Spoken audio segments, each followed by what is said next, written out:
GIDC વિસ્તારમાં online વેપાર કરતા એક વેપારીને હની ટ્રેપમાં ફસાવી ધાક ધમકી આપી રૂપિયા પડાવવાના ગુનામાં લાંબા સમયથી ફરાર મુખ્ય આરોપી આખરે પોલીસના સંકજામાં આવ્યો છે।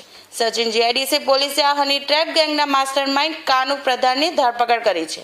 અમરોલી વિસ્તારમાં રહેતા અને ઓનલાઈન વેપાર સાથે સંકળાયેલ એક વેપારીના ટોળકીએ યુવતી મારફતે હની ટ્રેપમાં ફસાવ્યો હતો।